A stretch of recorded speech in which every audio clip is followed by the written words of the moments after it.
Modern gaming is dead. I recently talked about how I upgraded my $2,000 gaming PC, and now I'm using it to primarily download and document my tabletop RPG adventures. That's not a joke. That's not clickbait. That's literally what happened to me. I've been playing video games for over 30 years now, and I don't mean casually. I mean 30 years of this being the thing. The hobby, the identity, the thing I organize my free time around. Thousands of hours in RPGs, strategy games, tactical shooters, open worlds. I built PCs specifically to play them.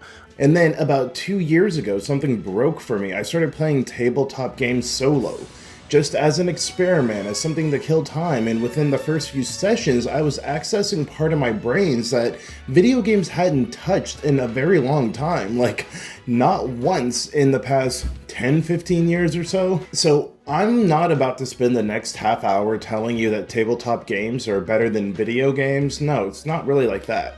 I'm about to explain why pen and paper RPGs have the potential to hit the veins harder than the purest cut Souls-like parry mechanic. Like, that good. Ice in my veins. And once I understood the difference, I couldn't unsee it. Invisible walls weren't just barriers placed by the developer, they were limitations I never noticed because I didn't have the frame of reference for what exists outside of them. Like, think about it. Right now, games cost $70, they require constant internet, they can get delisted without warning, and demand hardware upgrades. And these games also demand hardware upgrades every few years. The thing that broke my brain open was a free PDF and a pair of dice. What I'm about to show you isn't nostalgia, it isn't regression, it might be the single best thing that you can do for your hobby life this year. So to show you what I mean, I need to introduce two tabletop games first. One tactical, one narrative. So when I talk about the video games you already know, you already have something to measure them against. So let's get into it. So I don't know how this is going to be in terms of audio quality, so forgive me in advance. Also, this is my microphone, my dab, and it helps me see the future, just like Spice. Spice must flow. So anyways, let us go on with the video.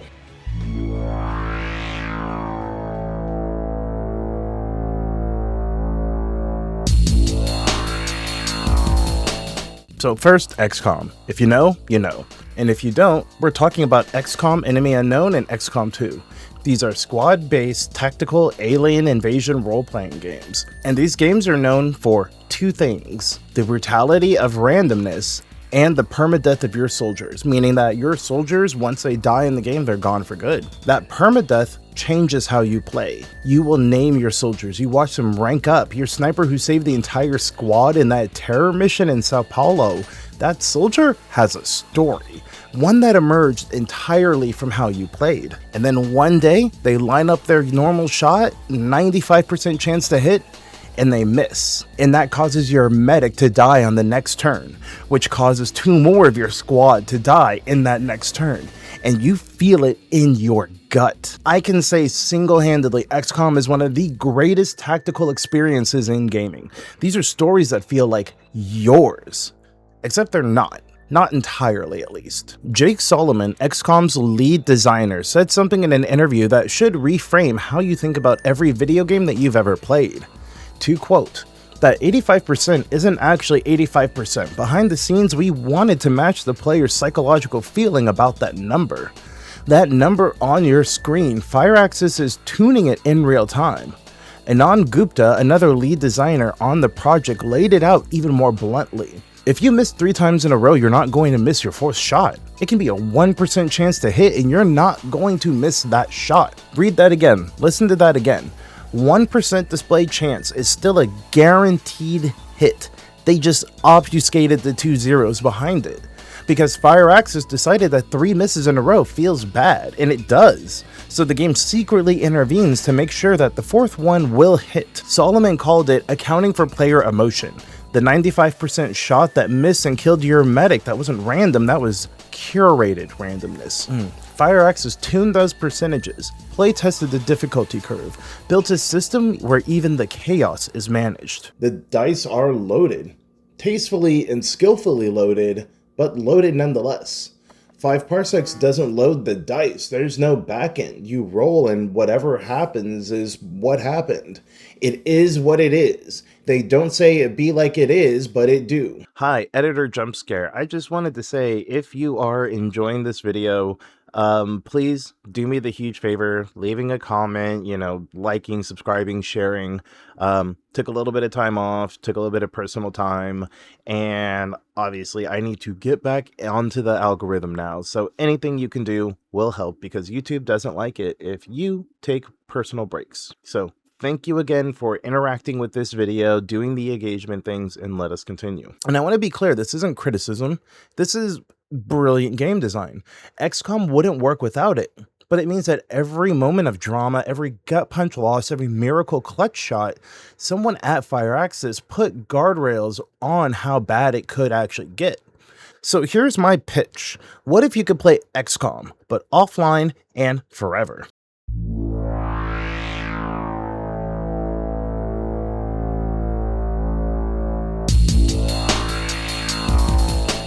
So this is 5 Parsecs From Home, designed by Ironsworn, published by Modiphius Entertainment.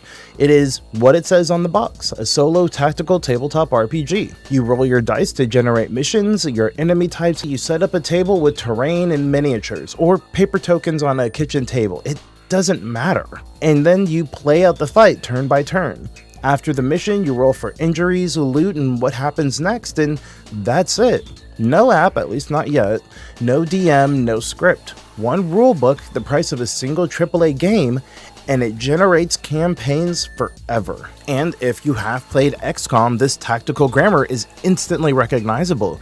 You have your squad combat, your permadeath, persistent campaign, but 5 Parsecs doesn't load the dice. There's no backend adjusting your rolls, no curated difficulty curve. You roll and whatever the dice say is what they say, that's what happens. Click-clacks don't care about your feelings. And also, as a quick aside, for those of you who have very specific flavor palettes, 5 Parsecs is part of a whole family. 5 Leagues from the Borderlands does this in dark fantasy, 5 Clicks from the Zone does it in a very stalker-esque world. So if 5 Parsecs is the tactical side, video games have also been chasing the very narrative consequences of traditional role-playing games as well. And they've done a really scary good job at it. Off the top of my head, the big 3 that I think of are The Witcher 3, the Mass Effect series, and Baldur's Gate 3. Each of them pushing deeper into branching, consequence-driven storytelling. There's real emotional weight, decisions that ripple forward for hours. But every single one has something in common. Someone sat in an office and typed every branch. Every unpredictable outcome was authored during development. So, enter Ironsworn. Sean Tompkin wrote the whole thing. Solo narrative RPG, the entire game is free, 1 download. The only technical requirement is something that can display a PDF or something that can print it and something that can generate random numbers. But I use it to play Starforge, the sci-fi variant of this RPG system. The way that it works is you have your character sheet, you have 2 10-sided die, and you use what they call oracle tables. These are basically random tables that have nouns, adjectives, adverbs, basically different descriptor words that you are using to interpret the situation at hand. When your character acts, you roll against your stats, and when you need the world to respond, what's in the next room, who betrays you, what goes wrong, you roll on the oracle and interpret the result. You're the player, you're the narrator, and you're the world all at once. The oracle gives you fragments, single words, short phrases, desolate, machine, ancient, purpose. When your brain sees these 3 words, it starts firing off in all sorts of places. Reading these words and just sitting with them for a minute, you're able to come up with something like hearing the words desolate machine with an ancient purpose. You think that there's a facility here, something that was pre-collapse, something that is still running thousands of years later, still doing whatever it was built to do. Like, for example, here is how the beginning of my current Starforge campaign started out. I had my character starting out in their ship, They're a scavenger. They're very much like a very Han Solo scoundrel type of person. Surprise for me, I know, me a Leo. But anyways, they came across a cryogenic chamber that was amongst a debris of a whole bunch of like dead remnants of a whole bunch of different starships. Think like a space graveyard type of deal. And so I had my guy, he went in, he got the cryopod, and he was able to successfully bring it into his ship, so then that way he could crack it open and see what was inside. My gamer brain the whole time, I spent literally maybe 20 minutes going through the rules, going through my options, trying to decide for myself, like, do I need to like ready my weapons or something? Do I need to scan it specifically to look for life forms and all that? Because I am so video game pilled, I'm expecting something like finding Lilu from the Fifth Element or finding some sort of ancient quest relic thingy or whatever. But I eventually got to the point where I realized that I was just sitting there doing nothing, and so I decided to consult the Oracle. I used the Oracle table, I rolled the dice, and what was inside was literally just a single word: cheese. That was it. Inside this cryo chamber was just cheese.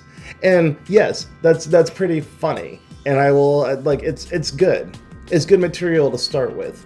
But what I decided to do with it, in a little stroke of inspiration, I was like, okay, so I found a thing of cheese in space.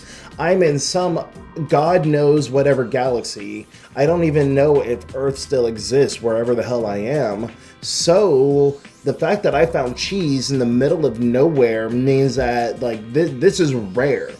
The fact that cheese still exists in this universe is the only type of food that people that own planets would be eating, like World Hammer oligarchs type of deals.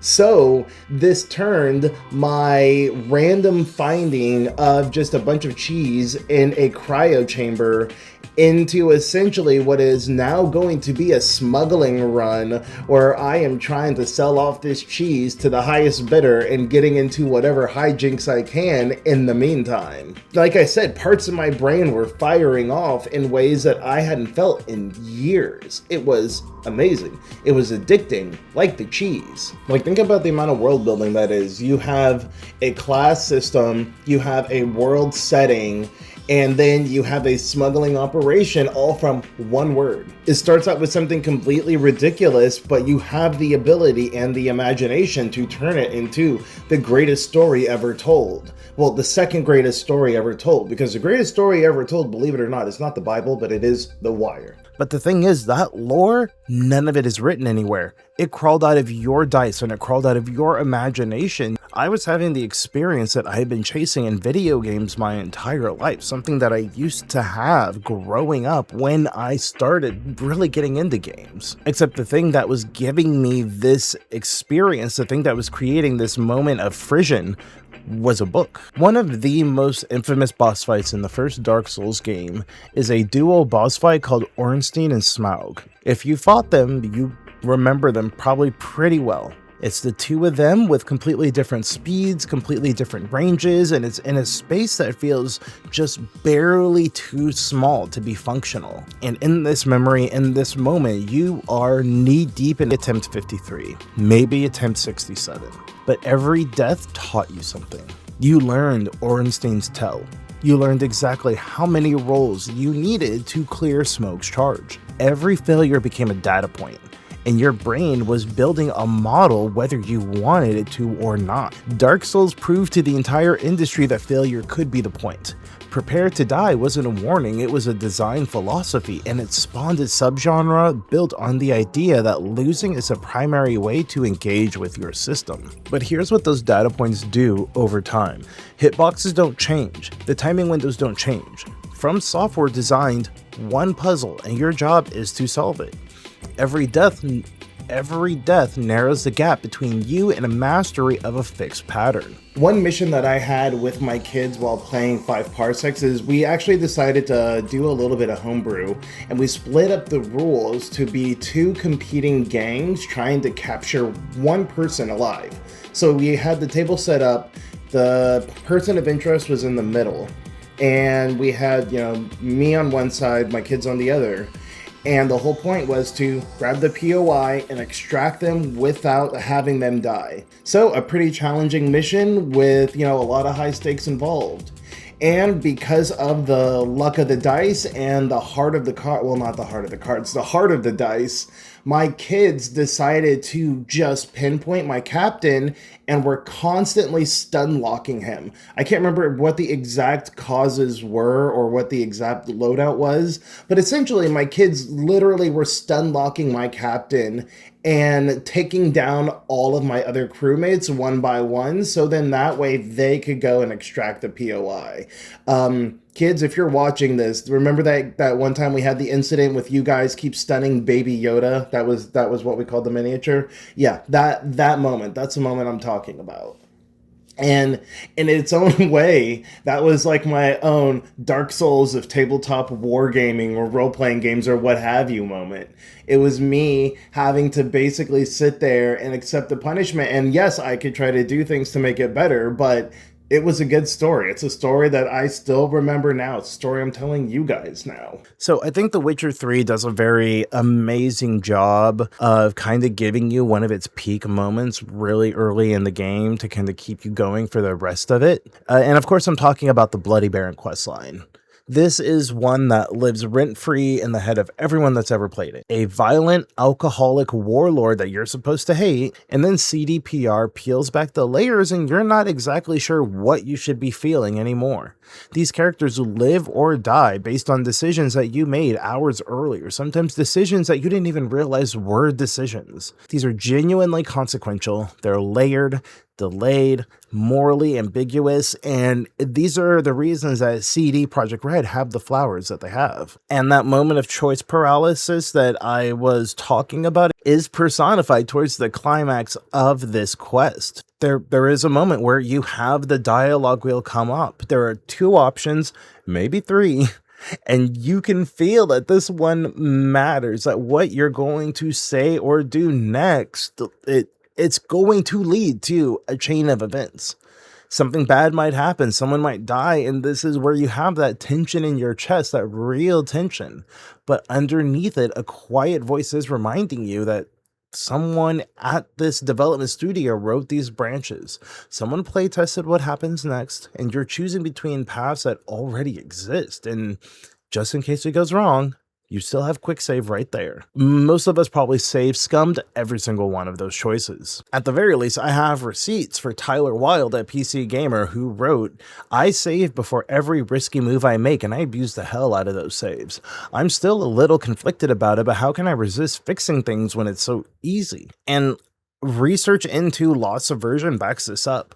We are wired to undo bad outcomes when the system lets us, and every modern RPG in terms of the video game world lets us do this.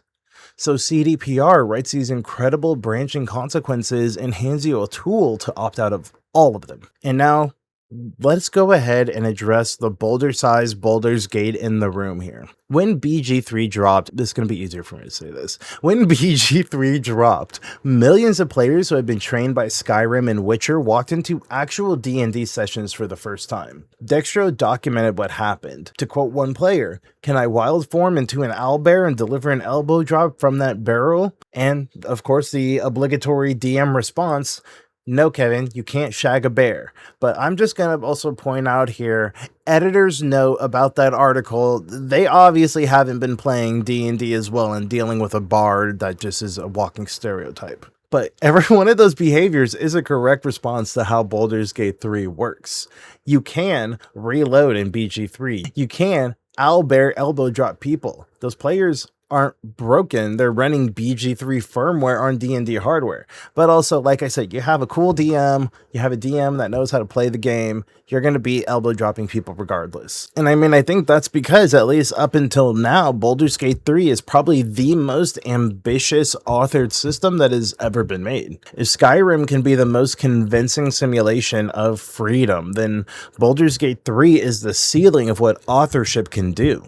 Larian through everything at this. Thousands of developers, hundreds of thousands of lines of dialogue, years of early access. You kill one of the early characters, Gale, you get offered a resurrection by the character Withers. If you refuse that, Elminster shows up. Push past that, you get an alternate ending path. You have 4 layers of contingency for one character death. That is every layer hand authored. Game Rant described it as every unpredictable approach was planned in advance. A writer at kevinleung.com pointed out that every torch, watermelon, and chair is a potential tool. A yes and system so deep that it fooled millions of people into thinking that it was improvising. And every single piece of it, every contingency, every clever interaction, every consequence that feels emergent, it was all anticipated, written, and coded by a human being before you even launch the game. Larian knows what they're up against. Nick Pichenin, lead systems designer, said as much in an interview. My fiance, she loves to save scum, and if the game will not let her save scum, she will make sure that she will hack it to be able to. She will crash it through Alt F4 if the game is trying to save on quit. Like, let's be honest here. Conditioning that deep doesn't come from just one video game. That's decades of reinforcement. But let me also reiterate what that all took for that experience. 9-figure budget, the team the size of a small town, and half a decade of development. And Larian's next project, Divinity Original Sin 3, will probably push this even further. It will probably be incredible, and it still won't cross that gap, because the gap itself isn't a resource problem, it's a structural one. If you're a gamer watching this, there's probably an alarm going off in your head right now. I know, because it was going off in mine. I like optimizing, I like finding the best builds. It's about mastering the challenge being presented to you. And it is, I don't think that's wrong, and I'm not telling you it's wrong, but let me ask you this. Have you ever been frozen in front of a decision in a game? Not because the decision was hard, but because you were terrified of picking the wrong decision. Not morally wrong, but mechanically wrong, suboptimally wrong. The kind of wrong where you want to alt-tab to a wiki just to make sure you're not locking yourself out of like the best ending or the best weapon or best companion. That is paralysis. That is fear that somewhere behind the screen there is a right answer and you're about to miss it. That's not a personality trait, that's conditioning. That's a lifetime of games teaching you that a golden path exists. That is an industry term, the golden path, and that it's your job to find it. Shortly after the release of Baldur's Gate 3, there was a thread on D&D Beyond that was titled The Video Gamer Mentality. A DM wrote, "It would seem that a vast bunch of players are overly concerned with what their character build should be at level 20. Most of the players play video games, and those new to the game theory craft as they would on the forums of video games to get their max raid build." And the responses are pretty surgical. One person said they approach every situation as though there were correct optimum move which they must find. Another said they treat their characters as board game pieces that they're controlling. And as I said earlier, I don't think these people are wrong, but what they're doing is they're applying the exact skills that made them good at video games. The problem is those skills don't just fail to help in tabletop games like this, they actually actively fight against the thing that makes it work. Like in a video game, there is the correct optimal move, but in a tabletop game, there isn't one. And if you've never operated without one, that absence feels like a void. That's the choice paralysis that I was mentioning at the beginning of this section, not because you have too many options, but because every game you've ever played taught you that one of them is secretly correct. And that instinct from gaming to avoid as few consequences as possible, tabletop designers know about that all too well. There are entire game systems that have been built just to counteract this instinct. In a game like Blades in the Dark, the way that the mechanics work out, putting yourself in the most dangerous position, essentially almost getting yourself caught while running a heist as an example, the one where your video game brain screams at you to avoid, those moments give you the most XP. The system literally rewards you for choosing an option that optimization says is wrong. That's design philosophy that is built to deprogram decades of finding the correct answer conditioning. And Blades isn't alone. Dozens of modern systems build their core mechanics around making failure the engine that drives the game and the story forward, not the thing that you reload to escape. Hey, you. You're finally awake. So do you remember that feeling of freedom that you got the first time that you walked out of Helgen in Skyrim, or that you finished a tutorial and the entire world was just laid before you? And at some point, maybe during your third playthrough of the game, you get the thought, what if I just don't do the main quest? Or if you're like me, you think to yourself, what if I actually decide to finish the main quest this time? And you can. You genuinely can finish the main quest. And you can also just completely fuck off for who knows how long. Skyrim is probably one of my most favorite simulations of video game freedom that has been built in a very long time. It feels like you are generating a story. It feels like you are the main protagonist of a story that you are creating. Like, I remember during the reveal, Todd Howard famously said, "Oh, you see that mountain? You can go up there." And like, he was right. You can walk to that mountain and climb it. I did that. You can fast travel to it. You can try to take a horse and ride it to the top. But the thing is, you can't tunnel through it. You can't blow it up. You can't decide that the mountain is actually a dormant god and your character is the only one who knows. Those guild quest lines were written by someone at Bethesda, and the Radiant quest system is merely just an imitation of the power of a really good DM. NPCs have scripted response sets or 2 Civil War paths, 1 ending.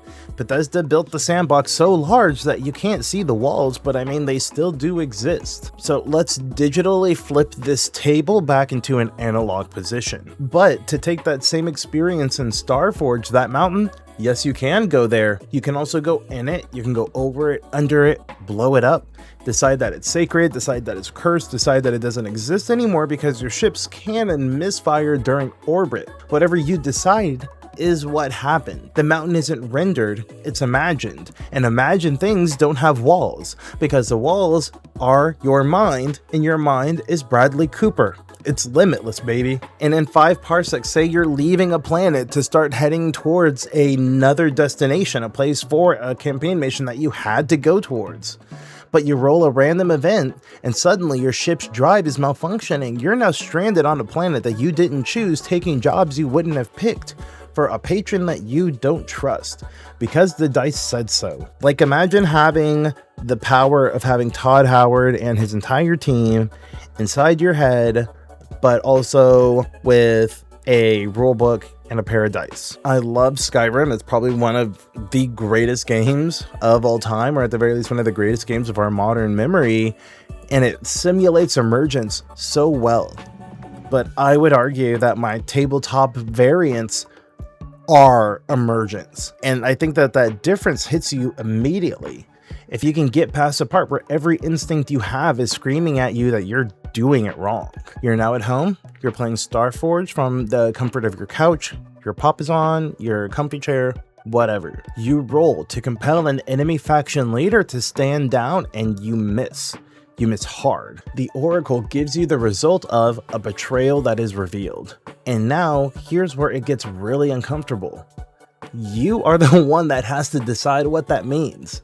Not CDPR, but you. Maybe your closest ally sold you out, the one that set you up on this mission. Maybe you got Lando Calrissian. Maybe the settlement that you were risking your life to protect was feeding intel to the enemy the whole time. Maybe you were just Wickermanning yourself, the Nicolas Cage version. Whatever you decide is now true. They may lose an arm, they may lose an ally, they may lose a vow that they swore on iron to keep. And you're just sitting there staring at the dice, and your optimization instinct is screaming, finding a way to minimize this, finding a way to hit undo to make it not be as bad. But the number already landed, and if you softened it, you're not reloading a save, you're lying to yourself in your own story.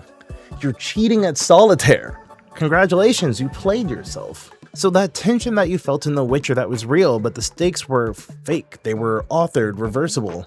Someone else's consequences to write. And yes, in a game like Starforge, the stakes are fake too. It's fiction, it's a game, but the tension is still yours. The consequences are still yours. You wrote them, you can't unwrite them. It's real fake tension, real fake stakes, and the thing that authored similar consequences, a AAA studio, years of development, millions of dollars, they just got outplayed and outperformed by a free download and a pair of 10-sided dice. Like, how could you not love this stuff? And also, one thing I want to add, I think personally, honestly, if you want to start seeing some changes in the gaming industry, especially regarding AI and just the free fall that the industry feels like that it's in. I mean, as of this writing, Epic just laid off 1,000 people.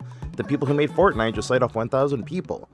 And I think if you want to send the message, put down the controllers, start picking up dice and paper, and then maybe we will start seeing a hardcore reaction to the current state of the industry. I don't know, just a thought. And for those of you who are thinking, oh, what about AI in these role-playing games? And I mean, that is technically a viable option in regards to having a way to facilitate this gameplay. But as someone who has experimented with it personally, the way that I try to do it, the quote-unquote most ethical way I could think of, would be having it basically just be the equivalent of a session note taker, telling it to try to keep notes about NPCs that we meet, maybe locations, events, things like that, session recaps.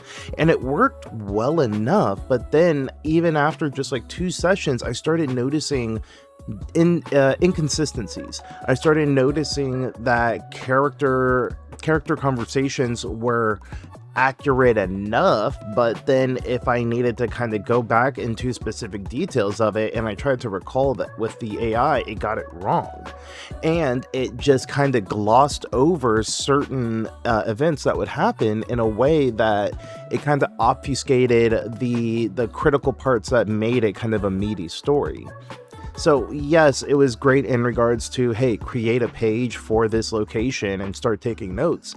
But when I asked it to summarize a session, it summarized it too much. And this is even backed up by Hasbro CEO Chris Cox, who has said that despite the fact that he is a very avid AI, cheerleader, he's very aware that most players within the TTRPG space do not like AI, and they pretty actively push back against it. And also, that is something that I really will give the role-playing game community, the tabletop role-playing game community, despite the fact that obviously they can't prevent it from being included in every aspect of the whole industry. They've done a really good job pushing back against it becoming like a core tenet and a core part of the whole experience. But we've already seen, and I've already experienced enough to know that like you can't replace Brendan Lee Mulligan, you can't replace a Matt Mercer. You can have a facsimile of it, you can have your own version of it, but like you can't replace the juice. Like the difference in this feeling is real enough that ironically enough I built software for it. It started because I wanted to play 5 parsecs with my kids, but every time I flipped through the rule book to look up like a table result or something like that, they checked out. It killed our momentum. So I started with a spreadsheet, and then I hit the limits of what pivot tables could do within Microsoft Excel.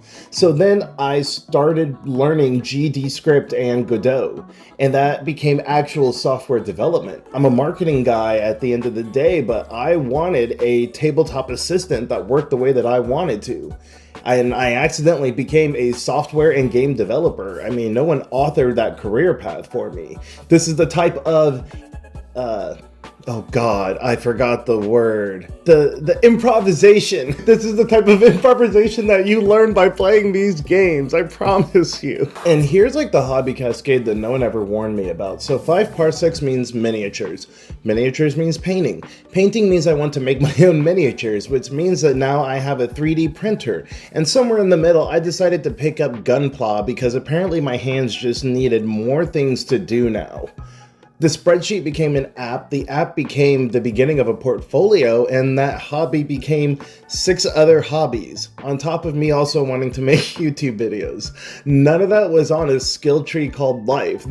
There's no progression system for this shit. One thing led to another, and it was all just a creative chain reaction, because that's what started when I started rolling dice on a kitchen table out of boredom. Like, I'm not here to tell you to throw your PC away. I mean, I still play video games, but I know where the walls are now, and I know what's on the other side of them.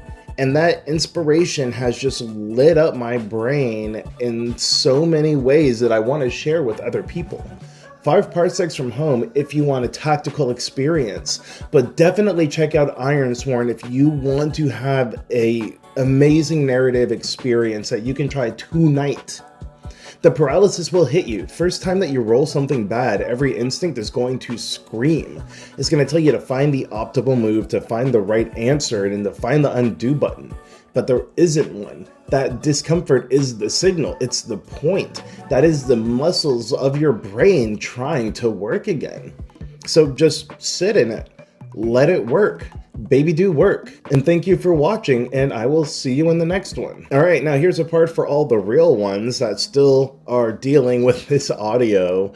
I might redo this, but if I don't, thank you for watching, and thank you for being patient, because yeah, this video took a while, and it wasn't because of me having to set up all this, let's be honest. But you know what? It's moments like this where, long story short, if you're still listening, I had a job offer. I can be honest about this because it's going to be relevant in the future.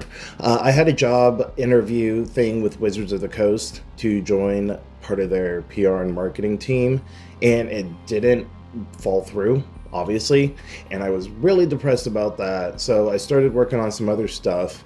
Ironically enough, I started working on some other projects related to trading card games, because I still love trading card games, and also working on like software, and also working on prototypes for video games and a whole bunch of other stuff. So let that be a lesson to anyone who's still watching.